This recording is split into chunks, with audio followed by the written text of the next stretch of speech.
Muito obrigado, doutora professora Fátima Chumarizene Papelo. Ahm, Doutor Missamal, as Nações Unidas, assim como o FMI, há quem percebe-los como instituições que estão, ou percebe-os como instituições que estão a enfrentar alguma crise, algum descrédito, não é? Temos estado a ver, sabemos que Nações Unidas, por exemplo, é uma organização que visa promover a paz, a estabilidade, ah, mas temos estado a assistir um sistema internacional caracterizado por conflitos que há uma percepção de que até as Nações Unidas devia ter uma postura preventiva desses conflitos e a grandeza dessa organização mediria-se através de estabilidade a nível do sistema internacional, o que não se nota. Daí que há uma percepção de que há um descrédito que tem estado a assolar essas instituições. Acha que essas instituições continuam sendo relevantes e capazes de mediar a interdependência num mundo multipolar hoje? As instituições continuam sendo relevantes.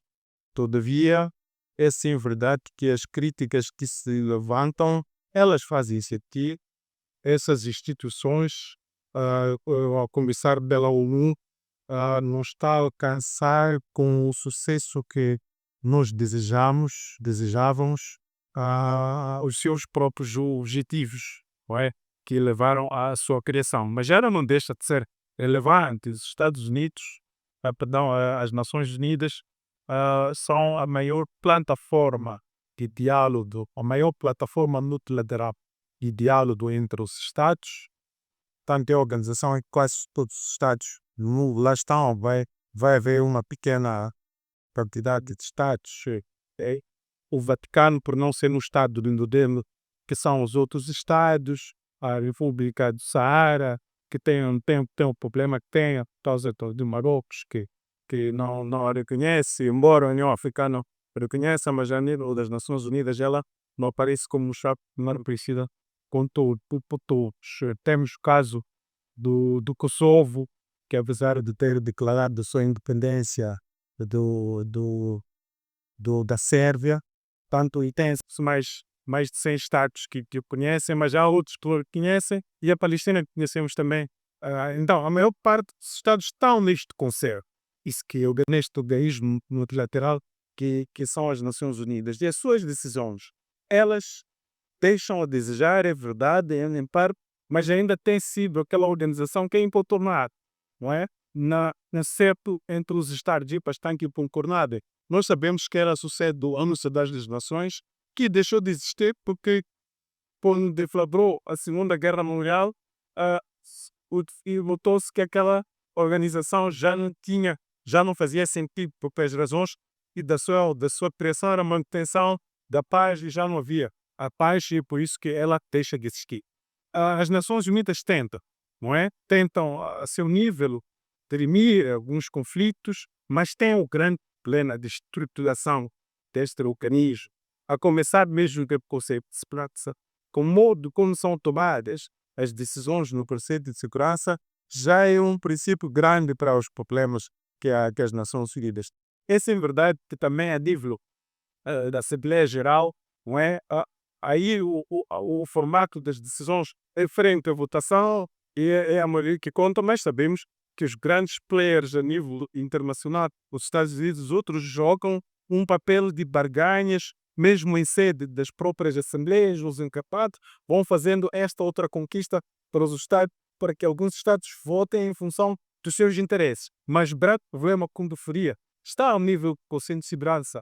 A figura de veto tem estado a estragar bastante aquilo que seriam as decisões que nós queríamos que o Conselho de Segurança que tomasse. O Conselho de Segurança tem sido duplo, já sabemos que o veto é quando um Estado dos 5 permanentes e o Conselho de Segurança vota contra, então a decisão não passa. E aí traz o problema, porque as grandes potências, sobretudo agora os Estados Unidos e a Rússia, em alguns casos também pode ser, a China, não estão em consenso em muitas coisas. É só lembrar que uma das resoluções das Nações Unidas que não entrou, não foi cumprida por Israel, não é? Já me foge aqui o número da resolução, 182.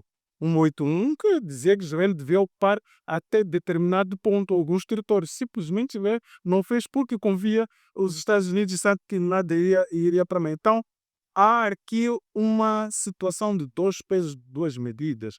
Há situações em que, nos mesmos casos, porque interessa aos, repito, grandes players, as coisas funcionam, são resolvidas, mas em casos análogos já não funcionam porque há, portanto, estes coisas. Olhando para o FMI, também a perspectiva vai ser um pouco a mesma, mas a diferença aqui é que o FMI, bom, ele foi criado para um determinado propósito e do lado do FMI esse propósito estava a ser conseguido. É verdade que as políticas de ajustamento estrutural que o FMI foi impondo a grande parte dos países, depois não resultaram a nada, grande parte dos países continuam a atravessar problemas drásticos e até hoje o FMI vem impondo nós próprios, no Moçambique, agora com a tabela salarial única, nós experimentamos um pouco. É preciso diminuir a massa salarial, e isso vai criando problemas naqueles estados, em vários estados. Portanto, o que os estados devem fazer é se adaptar a esses mecanismos, porque tanto as Nações Unidas quanto o FMI e outras várias organizações do mundo, elas são a cara daquilo que nós podemos chamar de regimes internacionais. E os regimes internacionais estão sempre a favor daquelas que são as principais potências até dos, a dizer, do sistema internacional. Doutora Fátima, eu queria interromper esta conversa difícil, não é? Fazendo uma pergunta muito simples, que os nossos internautas gostariam de fazer. Acho que muitas das vezes eles não têm a oportunidade de fazer. Como é que este debate sobre cooperação, interdependência entre os Estados, pode afetar a vida de um cidadão, dos nossos internautas? Será que isso é importante para um cidadão que está a acompanhar este nosso debate, a questão de cooperação entre os diferentes, o professor Mussomalo chamou de players, não é? Ou Estados, assim como este debate sobre a interdependência entre os Estados. Bem, eu diria que mais do que importante é relevante, não é? Todos nós, cidadão comum, o estudante, o empresário, o pesquisador, todos moçambicanos, estrangeiros, temos de estar a par do que acontece no sistema internacional, nesse espaço que está além da fronteira, porque o nosso dia a dia é definido por estas interações que ocorrem diariamente entre esses diferentes atores internacionais. Então, se nós temos água canalizada ou não, se temos acesso à água potável ou não, vai ser resultado da interação dos atores no sistema internacional. Quando nós falamos acerca do desemprego, que é uma realidade do nosso país, muitos jovens, até alguns formados que não têm emprego, temos que perceber que a resposta que vai ser dada a esta realidade está no sistema internacional. E é papel do nosso Estado interagir com outros atores de relações internacionais para trazer respostas a este problema interno. Mas temos que ter em conta que nesta interação o nosso Estado também vai enfrentar constrangimentos. E estes constrangimentos têm a ver com o nível de poder que ele tem. Porque quando olhamos para o sistema internacional, temos lá vários Estados e estes diferentes Estados têm nível diferenciado de poder. Alguns Estados têm mais poder que os outros. E por terem mais poder, vai acontecer o que o Dr. Samuel estava aqui a dizer. Dentro dos fóruns multilaterais, foi no caso da Organização das Nações Unidas, no momento das negociações, eles vão fazer valer o seu poder por cima do poder dos demais Estados, nesse caso, dos Estados mais fracos. Então, é importante perceber como é que o sistema internacional funciona e como é que a nossa diplomacia enfrenta constrangimentos ou então maximiza oportunidades que se encontram no sistema internacional. Estamos aqui a falar que Moçambique, nos últimos anos, tem palcado por uma política externa de atração de investimento direto estrangeiro. Nós precisamos de investir na infraestrutura, como estivemos aqui a falar, damos de construir estradas, hospitais, escolas, mas nós não temos o dinheiro necessário. E nós temos que interagir com outros atores para, por via dos bancos, por via das instituições financeiras, buscar esse valor, vai ser um empréstimo, mas também temos que interagir com estes diferentes atores para conseguir ter a tecnologia que vai nos ajudar a produzir diferentes produtos dentro de Moçambique e transformar a nossa realidade de produtores de produtos de matéria-prima para produtores de produtos manufaturados, porque dessa forma nós crescemos na cadeia de valores global e começamos a fazer trocas e ganhamos mais dinheiro porque estamos a colocar no mercado internacional com o outro vai ter o valor necessário para quem come. Então, olhando para aquela que é a nossa realidade, nós somos o Estado do moço independente, não é? Tem sido, alguns até chegam a dizer que são muitos anos, 50 anos, e daí que estão velhos. Mas porque nós olhamos para o Estado não precisa da pessoa. O Estado tem os seus desafios e o Estado tem dois espaços de atuação. Primeiro é o espaço doméstico e segundo é o espaço internacional. O Estado tem que suprir as demandas que encontra na esfera doméstica, buscando interações ótimas no sistema internacional. Então, é necessário para tal entender muito bem todas as estruturas, desde a estrutura política, desde a estrutura econômica, estrutura social e estrutura cultural que está no sistema internacional. Doutor Missamal, talvez fazendo a mesma pergunta que eu colocava à professora Fátima, mas em linhas muito breves, assim, queria perceber, na sua opinião, como é que este debate sobre a interdependência, sobre a cooperação, afeta o dia a dia dos nossos internautas, afeta o bolso, não é? Que é ali onde as pessoas têm maior interesse, no seu bolso, afeta o seu pão na mesa. Como é que pode contextualizar isso na nossa realidade? Ok. Que fato importante que o cidadão que não ligar para essas querias percebam um pouco e aliás isso acontece nas conversas de café sempre que há uma guerra, a guerra da Ucrânia, subiu o preço dos combustíveis, o cidadão tem que perceber o que está a acontecer para não simplesmente acusar o Estado, como às vezes acontece, né? Mas este é outro problema do Estado, tem que perceber que se há uma guerra em que estão envolvidos dois países que fornecem um determinado produto, pode exercer o preço daqui a pouco. Não é? Nós temos relações com a África do Sul, é preciso perceber quais são as dinâmicas de produção, até porque também temos que perceber as dinâmicas como é que os outros países produzem produtos que nós produzimos de forma competitiva e se calhar podemos imitá-los. Portanto, o cidadão tem que saber que o café que ele tem na mesa, as bolachas, o computador, etc, etc, vários produtos que são oferecidos nas relações que temos com os outros Estados, são produzidos desta forma e há uma cadeia de alimentação e por isso falamos das cadeias globais de fornecimento dos produtos. Hoje em dia falamos nesta componente das cadeias globais de questões como tecnologias digitais. Hoje, países como o nosso, não é? E todos os países do mundo dependem muito dessas ferramentas tecnológicas digitais. Usamos os WhatsApps, os Facebooks, os Twitters e todas as plataformas que aí estão. E nós experimentamos agora com essa competição pós-eleitoral.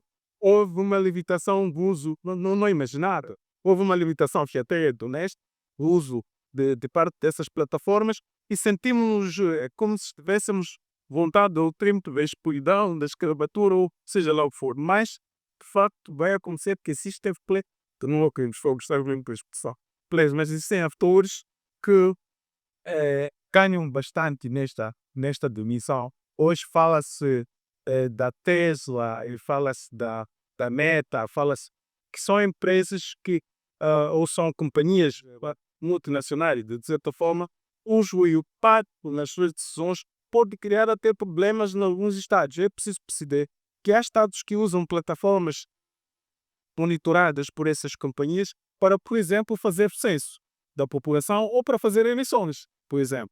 Utilizam esses mecanismos, a Índia usa muito isso, há outros países que vão usando essas plataformas para isso. Se acontecer que atores como esses criem alguma, digamos, deixem de fornecer esse serviço a este ou aquele países por criar problemas complexos. Então, faz parte da vida dos cidadãos perceber que as relações internacionais são esses contactos e têm dinâmicas complexas que fazem com que os Estados, às vezes, optem por determinados caminhos e não outros que, a olho nu, podem não ser entendidos, criarem confusões picas do Estado. Doutora Fátima, há um fenômeno que na verdade inicia, vamos lá dizer, de alguma forma com a criação da União Europeia, não é? Que é o fenômeno de regionalismo ou regionalização. Regionalização, não regionalismo. O fenômeno de regionalização, portanto, criação dos blocos regionais, parece ser uma grande tendência nos dias que correm.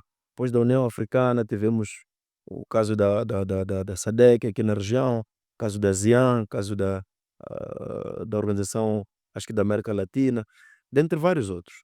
Eu queria perceber até que ponto este fenômeno de regionalização pode ser uma alternativa ou obstáculo para a globalização, vamos lá dizer, do mundo, de um modo geral. Bem, eu diria que a regionalização constitui uma facilitação da globalização. Porque se nós considerarmos que a globalização é este incremento do fluxo de movimento de pessoas, fluxo de capitais, fluxos financeiros, então nós estamos a dizer que há uma abertura que vai ser feita em vários mercados no mundo e tornando o mundo um espaço menor. Quando nós temos o processo inverso, que é do protecionismo, os Estados fecham os seus mercados através do levantamento das tarifas para a entrada de produtos que vêm do exterior. Mas quando nós olhamos para a regionalização, nós estamos a olhar para um fenômeno através do qual os Estados vão se abrir. E eles vão se abrir dentro das suas regiões de origem, nesse caso, regiões geográficas, numa primeira fase, e depois vai evoluir para uma região geopolítica, como é o caso atual quando nós olhamos para o BRICS. Os Estados que compõem o BRICS também estão no processo de regionalização, mas contém o fenômeno proximidade geográfica como critério de aproximação. Mas os Estados estão a abrir-se e estão a aproximar as suas economias, vão reduzindo os impostos nas trotas comerciais e vai permitir este fluxo intenso cada vez mais. Então, o que nós estamos a observar é um mundo que pauta pelo aprofundamento da globalização e cria oportunidades para os Estados-membros. É verdade que os Estados que forem os mais fortes, nesse caso, Estados que têm economias avançadas, Estados que fazem uma produção em escala dos seus produtos, Estados que gastam menos, nesse caso têm custos reduzidos, e Estados que irão extrair maior vantagem deste processo de regionalização, porque os seus empresários estarão em vantagem competitiva porque vão colocar os produtos no mercado regional e um mercado amplo e também a preços baixos. Isso é vantajoso. Agora, os Estados que não têm esta estrutura econômica desenvolvida, nesse caso não têm acesso à tecnologia, Estados que não produzem em escala, esses Estados vão sofrer a inundação de produtos de outros Estados. Nesse caso, vão participar do processo da regionalização, mas numa posição desvantajosa, porque as suas economias não vão crescer tanto quanto as economias dos Estados que conseguem fazer a maximização do processo da regionalização. E nós temos esse exemplo muito claro aqui a nível da SADC, nem precisamos de olhar para outras realidades, mas olhar para a nossa realidade. Nós temos a África do Sul como colosso cartesiano e tem acesso à tecnologia, tem capital financeiro, tem uma banca muito bem organizada que facilita o empresariado sul-africano, tem lá impostos muito reduzidos e este empresariado pode ter acesso a créditos a baixo custo. Isso vai permitir o crescimento das empresas sul-africanas e como não há barreiras ao comércio, essas empresas sul-africanas vão colocar os seus produtos nos países vizinhos. Mas elas não vão só colocar os seus produtos. A outra vantagem da regionalização que está dentro da umbrella maior que é a globalização é que essas empresas também podem buscar mercados em que elas vão se instalar a preços ou custos muito reduzidos. Então, essa é a vantagem da globalização. O que vai acontecer? O Estado que vai acolher essas empresas também vai extrair a sua vantagem, porque vai ter acesso à tecnologia, vai ter acesso ao know-how e vai ter acesso a este capital financeiro também que vai circular, dando emprego à sua população. Então, falávamos aqui do problema do desemprego. A regionalização permite redução do desemprego, mas é necessário os Estados se posicionarem estrategicamente para saber como atrair este investimento externo que vem de um país vizinho, da sua região, mas não só ficar por aí, porque tem que aprender a fazer, saber fazer, para futuramente se posicionar em vantagem, enviando as suas empresas para outros países. Então, nós ainda não estamos neste nível de fazer uma inserção regional por via do envio das nossas empresas 100% moçambicanas pelos países da região da SADC. Nós ainda estamos numa fase de receber as empresas que vêm da África do Sul. Nós temos a própria Moçal, como é um exemplo, temos Shoprite e várias empresas sul-africanas, Sazol, e são várias empresas sul-africanas que vão atuando, beneficiam-se das normas, das leis que existem aqui em Moçambique porque facilitam a sua presença, mas também beneficiam-se destes protocolos comerciais que pressupõem isenção, não é, de pagamento de impostos para vários produtos. E não, a regionalização acaba sendo algo positivo, mas algo negativo ao mesmo tempo, principalmente para estados que não sabem aproveitar a seu favor esta janela de oportunidade. Então, acredito que é necessário começar a refletir no sentido de como é que nós eliminamos ou reduzimos ao máximo a taxa de desemprego, como é que reduzimos também analfabetismo por via destas facilidades que são produto da globalização, consequentemente da regionalização. Doutor Missomal, estamos quase a caminhar para o término desta nossa conversa e não poderíamos terminar sem olhar para a nossa realidade moçambicana de uma forma muito específica. Temos assistido uma tendência de várias empresas multinacionais a se instalar em Moçambique. Não vamos enumerar aqui as marcas para não fazermos marketing dessas empresas, mas temos muitas multinacionais aqui. A pergunta que eu gostaria de colocar é que até que ponto, ou na sua opinião, essas multinacionais promovem a cooperação ou a dependência, no caso concreto de Moçambique? Muito obrigado. É uma pergunta complexa, mas de partida, a porta de entrada é a cooperação, porque não há como estes países entrarem e começarem a operar os usos do nosso país sem clarificarem que, para nós fique claro que a entrada deles vai nos favorecer em alguma coisa. Nós só abrimos as portas para que eles explorem os nossos recursos quando sabemos que também vamos ter ganhos. Então, logo de início, a cooperação é infalível. É a porta de entrada, é o mecanismo o primeiro pelo qual nós entramos em contactos ou cooperamos, ou dá-se a repetição, com esses países. Agora, é preciso perceber que estes países procuram lucro. Estes países, antes de qualquer outra coisa, estão interessados no seu próprio benefício querem o seu próprio interesse é que está em causa. Tal como os Estados também, nas relações entre os Estados, o interesse nacional é que é em primeiro lugar. Então, o lucro é que guia a estas empresas multinacionais. E por aí, nem que eles tenham que ceder um outro aspecto que nós vamos chamar de cooperação ou benefício mútuo, benefício recíproco, eles terão que assim o fazer, mas sempre tendo em conta que o fim último é ganhar lucros.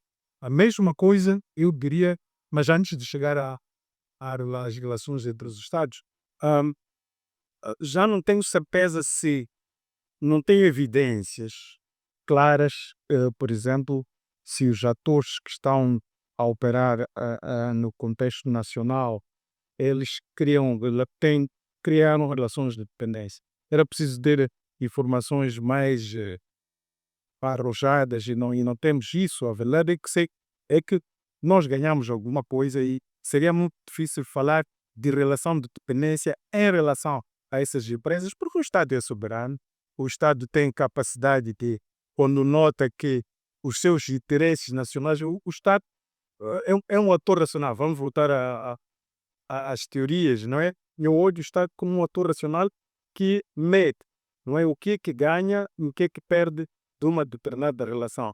E eu quero acreditar que se houver informações ou provas concludentes de que o Estado está numa relação de dependência em relação a essas empresas, então o Estado tem que reverter esses contratos e é preciso olhar a coisa noutra dinâmica. Uma coisa é na relação entre os Estados, outra coisa é em relação com empresas, que nós podemos a qualquer momento ter as cláusulas dos contratos. Há cláusulas que estabelecem que os contratos podem ser anulados quando os objetivos que motivaram a elaboração desses contratos não estão a ser sustentados. Portanto, conforme digo, não tenho evidências suficientes para chegar a uma conclusão de que há uma relação de dependência. Prefiro enveredar mais pelo caminho de cooperação. Há mais uma cooperação que está a ser promovida. É nos moldes em que queríamos, provavelmente não. Se calhar é preciso repararmos e há, pelo menos a nível de algumas conversas, assim, ao nível mais social, temos estado a criticar, mas o que de facto Moçambique ganha? E daí aquela questão de informação. É preciso muitas vezes que haja transparência, que o Estado tenha esta cultura de mostrar as coisas como elas são. As empresas ficam vindo, têm contratos de 20, 30, quase 50 anos, mas o que é que ganhamos de facto? A responsabilidade social que essas empresas têm em relação a, vamos por dizer, as populações que estão nos sítios onde elas operam, qual tem sido, vimos o exemplo da Queimar, agora com este conflito, no momento pós-eleitoral, vimos que havia problemas, as pessoas reclamaram, e afinal a Queimar podia fazer mais, prometeu e fez mais. Então, é isso que tem de existir, tem que haver clareza, o que é que o país ganha, não é? Porque já houve situações em que vimos aqui com esta questão da SASOP, da MUSA, não é? Qual é a percentagem que Moçambique ganha de relação da exploração deste? Então, quando olhamos para aquela percentagem, dizemos que sabes que é pouco ou qualquer coisa, provavelmente não operou bem nestes contratos. Mas, para resumir, eu olho na vertente mais de cooperação do que na vertente de dependência. Professora Fátima, o Estado moçambicano é altamente dependente do ponto de vista do orçamento, não é? Geral do próprio Estado. E a minha questão é, um Estado como o nosso, profundamente dependente, que cooperam com atores como a FMI, Banco Mundial e outros parceiros, há muito tempo chamávamos ou tratávamos esses parceiros por doadores, mas hoje essa expressão parece não ser mais, vamos lá dizer, tendo sido substituído por essa expressão parceiros. Será que esses atores todos, Banco Mundial, FMI, esses parceiros, promovem a cooperação com Moçambique ou promovem uma relação de dependência? Bem, em relação à situação global, o Estado ser altamente dependente, eu acho que isto varia não é? No tempo, porque constam que a quando da pandemia e bem antes da pandemia, pandemia foi 2019, 2020, mas aquilo foi a quando do conflito na zona centro de Moçambique. Houve uma pressão dos parceiros de cooperação, e nessa altura Moçambique teve uma redução do financiamento, uma redução significativa, e Moçambique teve de pagar as suas várias despesas com receitas próprias, nesse caso, dinheiro que conseguiu coletar por via dos impostos também das empresas produtivas. Então, naquele momento, foi possível pagar despesas com o dinheiro que o Moçambique conseguia. Desculpa lhe interromper, não gosto de interromper, só para com um ponto de lado. Me parece, se vou estar certo, que durante esses anos, hoje, muito período pós as dívidas não declaradas para ambas duras ocultas, o que aconteceu aqui, os parceiros retiraram o financiamento direto ao orçamento geral do Estado e passaram a financiar a via, portanto, setorial. Por exemplo, agora ficamos sabendo através de informações oficiais, afinal de contas, só a azeite financiava o setor de saúde em cerca de $1 bilhão por ano. Não, nunca se parou com os financiamentos a nível setorial, mas sim a nível, vamos lá, o orçamento geral do Estado. É o que eu estou a falar do orçamento. Sim, porque acredito que a questão também se diz sobre orçamentos. Então, quando nós temos um orçamento que é sustentado por uma receita própria, temos assim nível local, não é?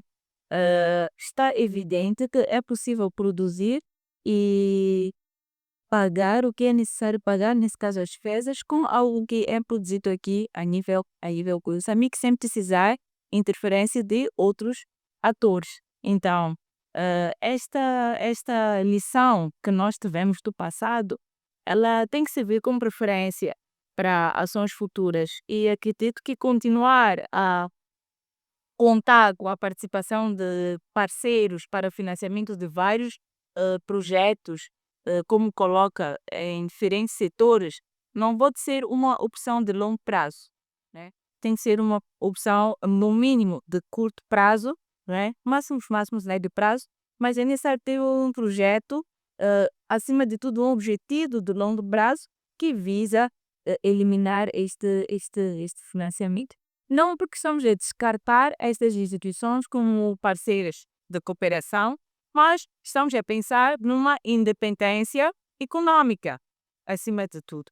Então, na situação atual, no cenário atual, nós vemos o FMI e o Banco Mundial como parceiros de cooperação de Moçambique e eles têm financiado projetos em vários setores, várias áreas, desde saúde, educação, promoção da igualdade de género. Temos acompanhado todo o trabalho que eles vão desencadeando.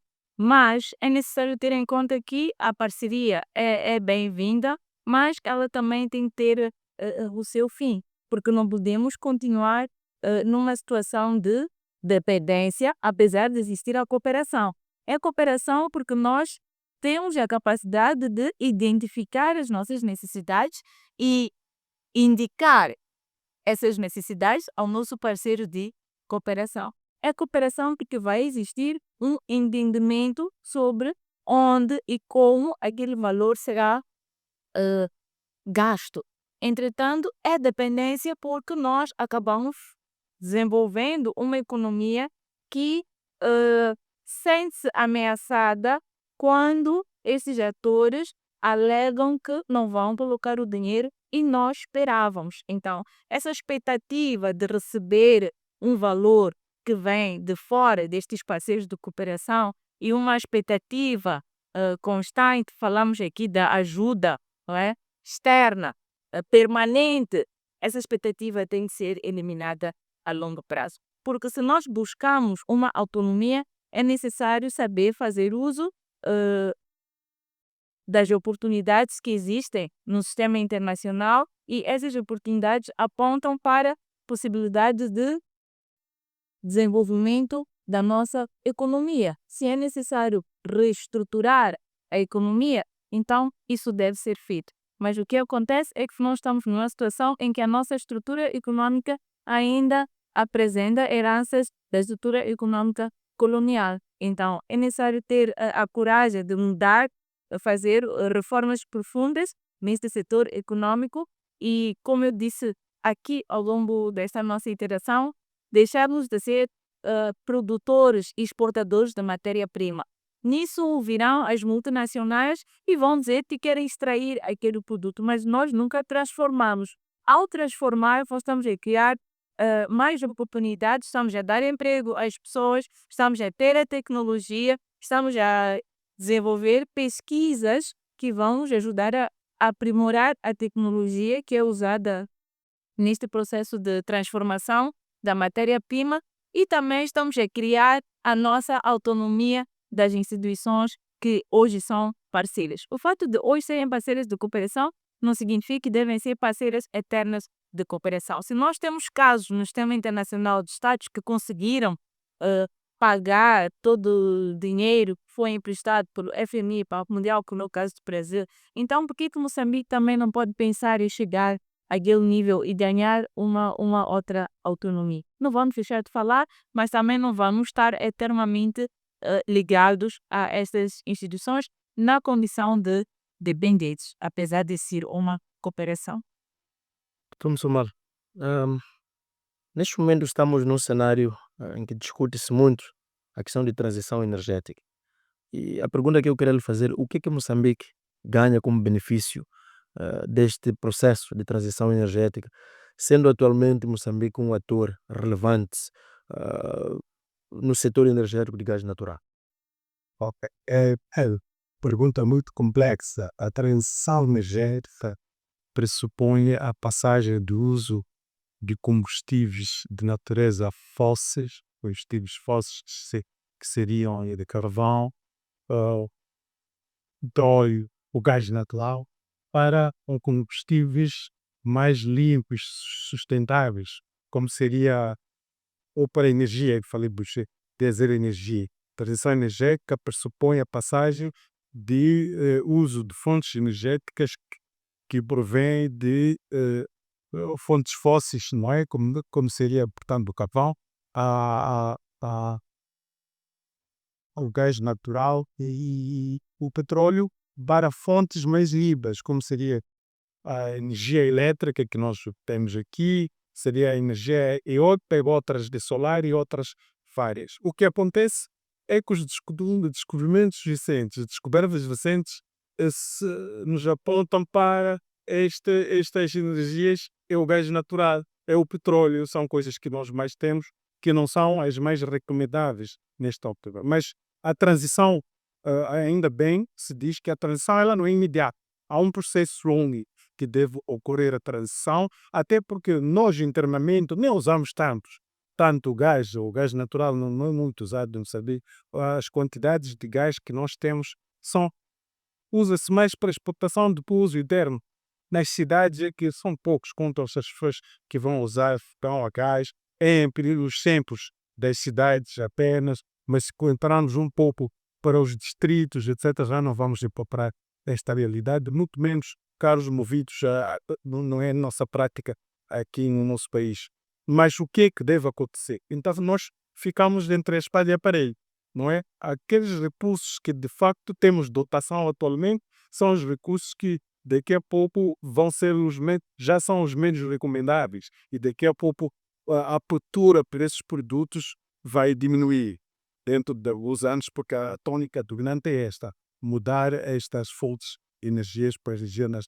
Mas nós temos uma janela aberta que nós devemos continuar a produzir, a explorar estes recursos para ganharmos receitas durante o tempo em que ainda for necessário ganhar essas receitas e orientar essas receitas, não é, para investimentos nessas energias renováveis, limpas e mais sustentáveis. E temos condições para isso. Temos a hidroelétrica, de Caurabassa, por exemplo, se quisermos falar de fonte hidráulica de energia, não é? Ou temos a hidroelétrica de Caurabassa. É assim que não está a ser usada na sua potencialidade por diversos fatores também ligados aos países a quem vendemos, sobretudo a África do Sul, mas eu penso que nós podemos dinamizar, criar políticas para dinamizar mais este processo. Portanto, o que devemos fazer é sim olhar que ah, ah, estes recursos vão perder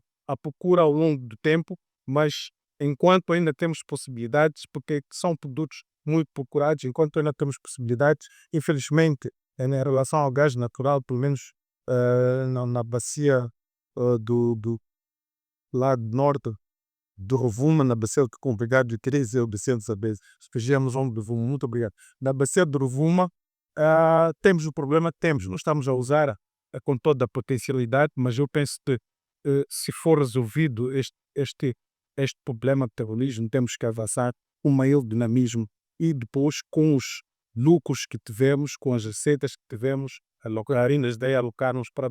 Mas como estamos quase a terminar, eu não queria deixar de falar um aspecto que é uma discussão filosófica em relação a esta questão de interdependência.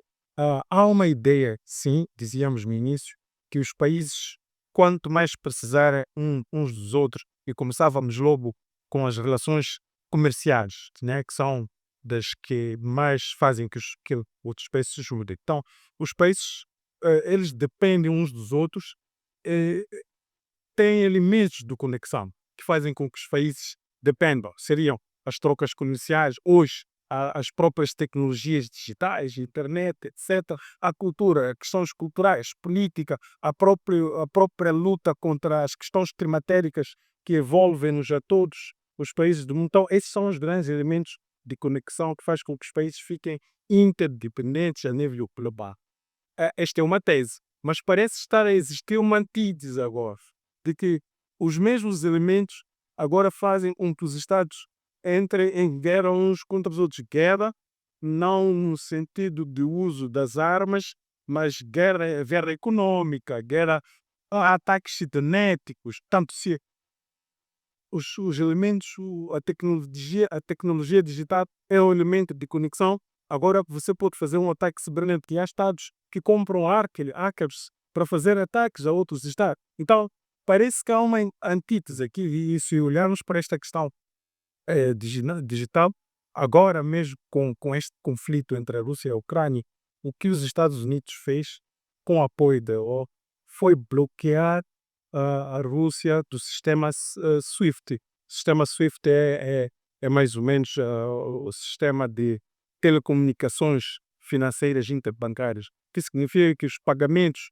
que têm que ser feitos num banco que estão num país só são possíveis através desse sistema. Esse sistema, portanto, não faz transferências bancárias, mas dá informações credíveis sobre que esses pagamentos foram feitos. E a Rússia foi banida desse sistema através desse força dos Estados Unidos para todo o. Então, estão a dizer que é um elemento que poderia ser um elemento de conexão que está sendo usado como elemento de guerra, um elemento soft, que está a ser usado, soft power, portanto, a ser usado como elemento de guerra. Então, parece uma antítese agora, que aqueles elementos que conectavam os Estados parecem estar a ser os mesmos que hoje são usados para a guerra, não na vertente realista entre os Estados. Muito obrigado, doutor Missomal. Professora Fátima, mesmo só para terminar, gostaria de fazer alguns comentários ou tecer comentários mesmo, muito breve, mesmo em 1 minuto ou 2 minutos, para fecharmos. Bem, para encerrar a nossa conversa de hoje, gostaria de realçar esta característica do mundo atual que é muito relevante e nos leva a desenvolver um novo tipo de pensamento quando olhamos para o sistema internacional. Por muito tempo tivemos uma abordagem tradicional com muita ênfase nas questões de segurança nacional, olhando principalmente para aquilo que é a integridade territorial. Mas hoje em dia olhamos para o sistema internacional e colocamos o assunto da interdependência como algo central, e ao definir aquilo que é a política pública que vai vigorar dentro do Estado e também fora do Estado, que acaba assumindo esta designação política externa, temos que considerar esta configuração do sistema internacional. Porque nós vamos ter vários inputs, vamos ter ganhos, mas também grandes desafios, caso nós não tenhamos a percepção mais acertada acerca do funcionamento deste sistema internacional, composto por vários atores esses que em algum momento parecem ser os mesmos, mas têm natureza diferenciada e agem também em função da natureza que demonstram. Quando nós olhamos para o relacionamento de Estados, fica muito claro que o Estado busca, então, acima de tudo, satisfazer o seu interesse. Então, nós conseguimos prever os padrões de comportamento do Estado. Tendo em conta a assimetria do poder, fica claro para nós prever como é que certo Estado irá se comportar.